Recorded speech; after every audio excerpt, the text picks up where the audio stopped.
Good afternoon and welcome to Lariat TV News Today. I'm Noah Tor. And I'm Bailey Bramer. Thanks for joining us today.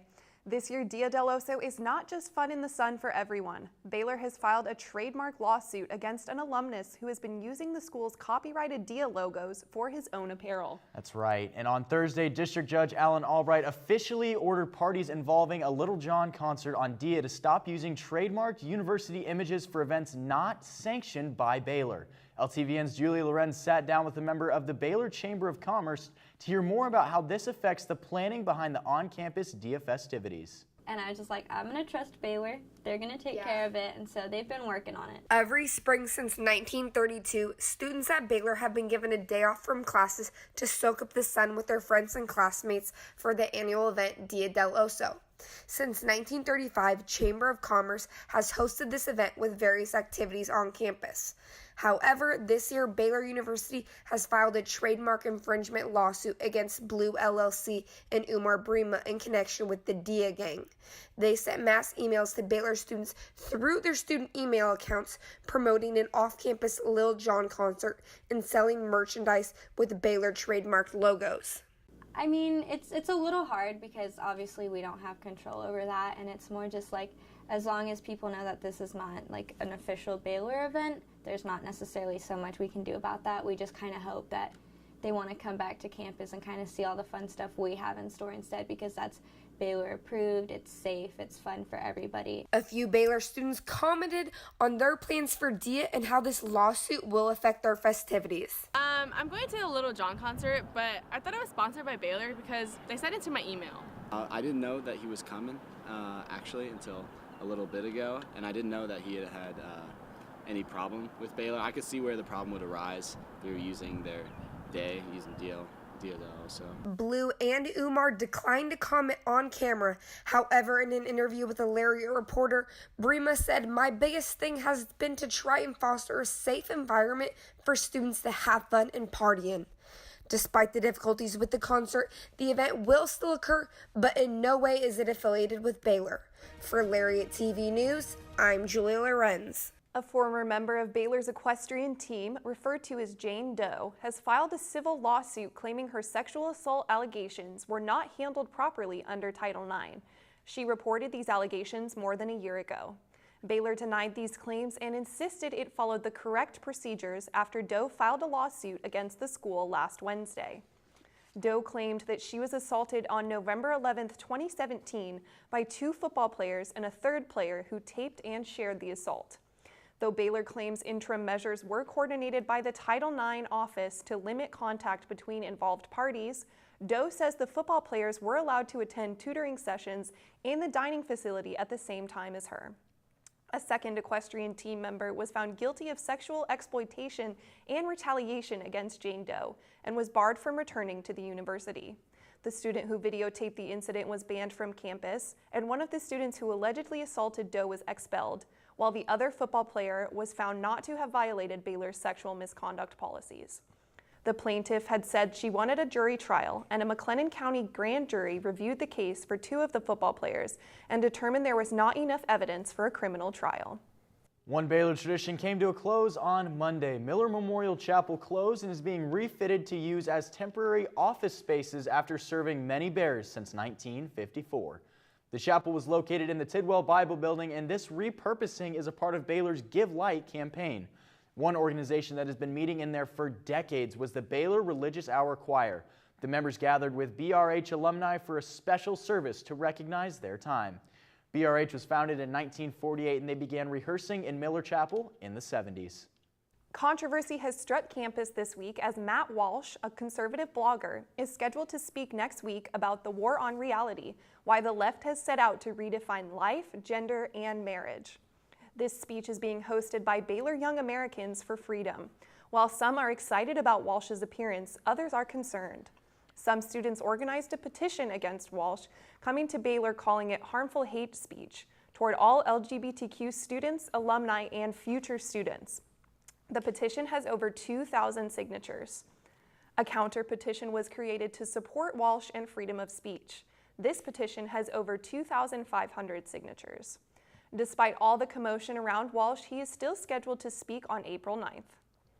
Studying abroad has become a popular option for young people who want to immerse themselves in a culture different than their own. LTVN's Kennedy Dendy sat down with two students who came from China to study at Baylor and then authored a book of the ups and downs of living in a new country. Guy, Esther, and Jenny are three friends, peers, and now published authors of a work entitled My U.S. Study Journal that will soon be available to buy in China. For me, the first word would be unreal and excited.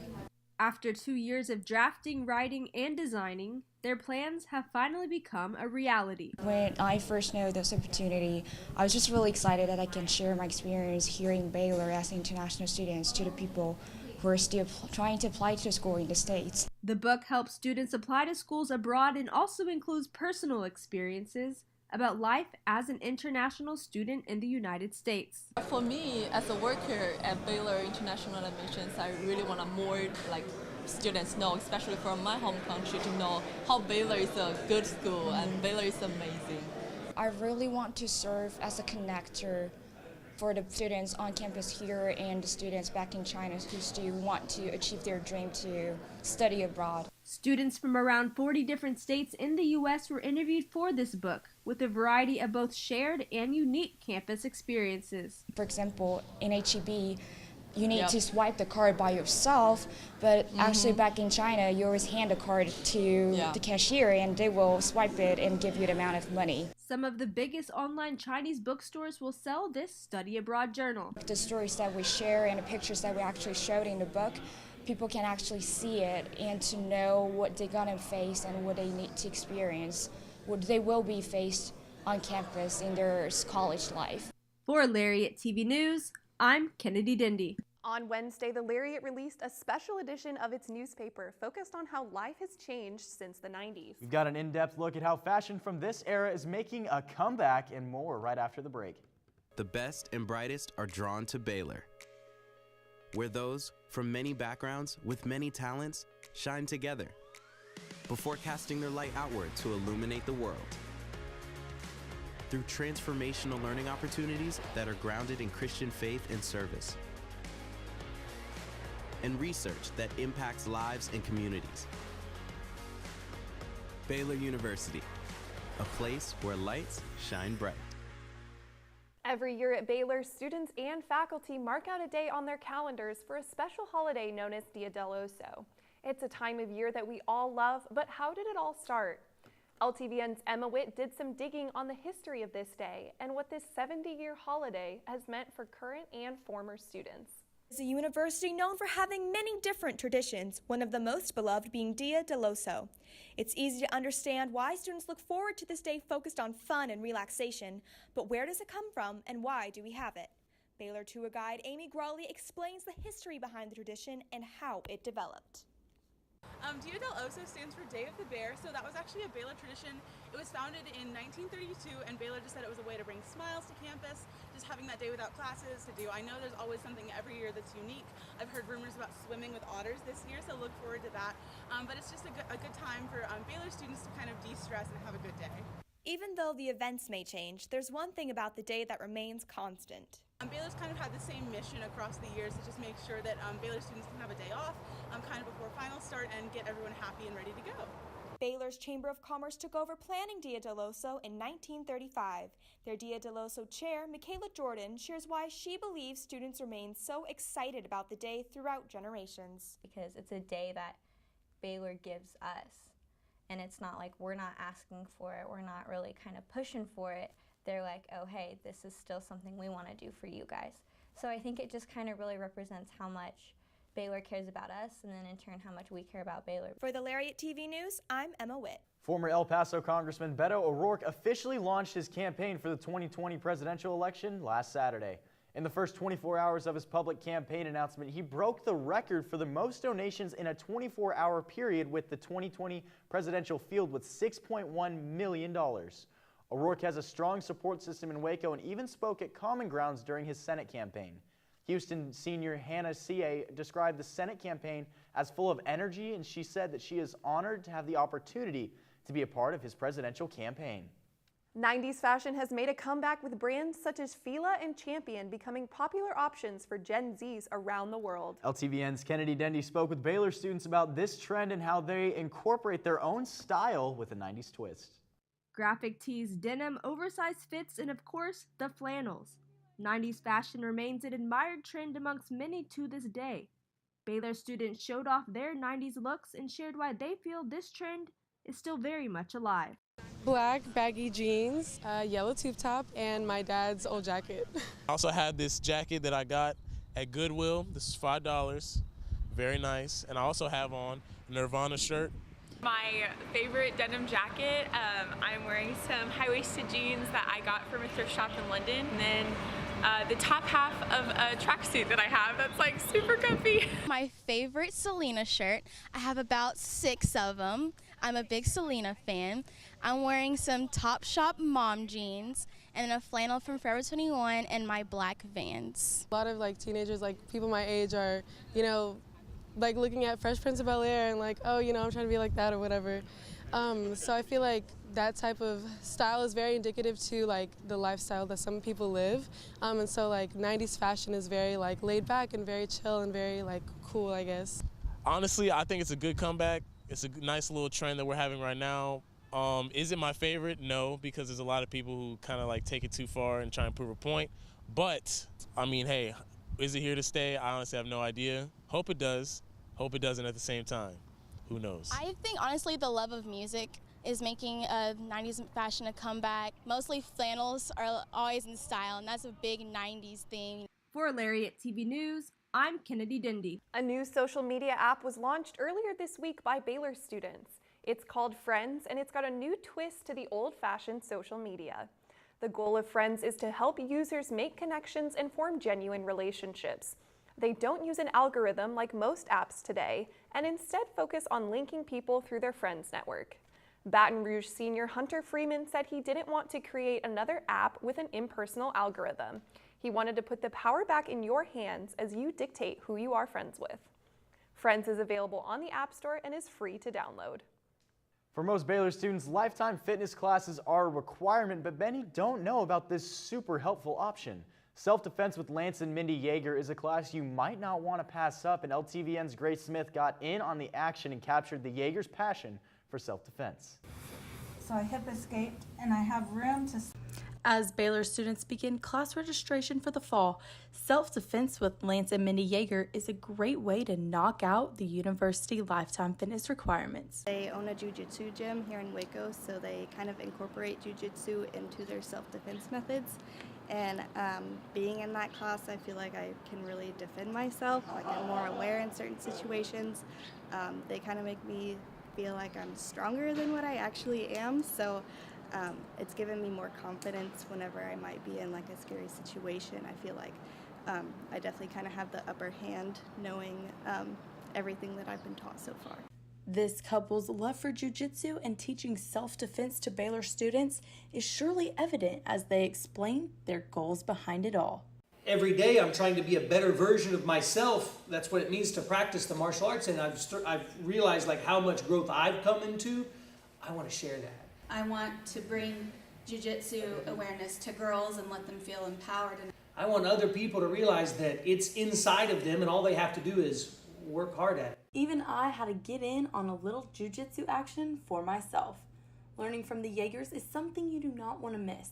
Be sure to register this upcoming fall or stop by their academy on Franklin Avenue. For Lariat TV News, I'm Grace Smith. The Lady Bears are together in Tampa, along with a few buses of students who will spend the weekend cheering on the team and enjoying Disney World. That's right. Stick around and we'll tell you what to expect from this high-powered Final Four matchup in Florida.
March has come to an end with only 4 teams remain in the NCAA tournament. The number 1 seed Lady Bears face the number 2 seed Oregon at 6 p.m. Friday in Tampa in the NCAA Final Four. And for the cherry on top, head coach Kim Mulkey has been named AP Coach of the Year for the 2nd time in her 19-year career at Baylor. Baylor is 3-1 in semifinal matchups, with its only loss coming from the University of Connecticut in 2010. The path to national championship goes through Oregon, which is a dangerous 3-point shooting team. The Ducks have had 4 players who shoot better than 40% from the 3-point range. Following the game against Oregon, Notre Dame and UConn will play in the other semifinal game. If the Lady Bears beat the Ducks, they will face one of the 2 teams in the national championship at 5 p.m. CDT on Sunday. Baylor baseball has been rolling this season as they sit on top of the Big 12 and dominated Dallas Baptist 5-1 on Tuesday. Baylor waited until the 5th inning to kick things off, scoring 4 runs, including junior catcher Shea Langlier's first career home run. Pitcher Ryan Lekich led the way on the mound, racking up 4 strikeouts and pitching 2 innings. After the game, head coach Steve Rodriguez said that he is proud of his team, especially Langlier's for hitting his first career home run after coming back from injury. The Bears completed their season sweep of the Patriots and moved to 21-7 of the season. The Lady Bears softball team lost their midweek home game versus SFA 4-1. Their record is now 15 wins and 18 losses overall. Baylor's Nikki Dawson has been on base safely in every game she's played this season, making her 32-game streak a career high. This weekend, Baylor softball heads to Norman to face Oklahoma Sooners. Recently, the Sooners have made Division I history, having won 22 straight games. Watch the Bears on ESPN at 6:30 p.m. 9 Baylor seniors are now preparing for the upcoming NFL Draft, which starts on April 25th. Baylor football hosted its annual Pro Day on Tuesday morning at the Allison Indoor Practice Facility for graduating members of the team to showcase their skills in front of NFL scouts. Also, offensive lineman Blake Blackmar and Patrick Lawrence, punter Drew Galitz, wide receiver Jalen Hurd, quarterback Jalen McLennan, defensive end Greg Roberts, defensive tackle Ira Lewis, cornerback Derek Thomas, and safety LaKendrick Vaughns all participated. The participants tested out their 40-yard dash, vertical jump test, bench press, among others, as well as competing various drills to show off their skills. As for the players that will return next season, the annual Green and Gold game will take place at 11 a.m. next Saturday at McLean Stadium. Baylor's men's tennis is now 18-3 overall after falling to number 4 Texas on Sunday. Baylor won the doubles point from Will Little and Adrian Bowden, which set the team in good standings heading into singles play. Head coach Brian Bolin said the team failed to take advantage of some opportunities in singles. Baylor returns home to close its regular season home schedule. The Bears face number 17 Oklahoma Friday at 6 p.m. for Hounds of the Herd. Don't forget to bring your pup to the match. And that's your sports update for this Friday. Thanks for watching Lariat TV News today. We'll see you next week. Have a great day.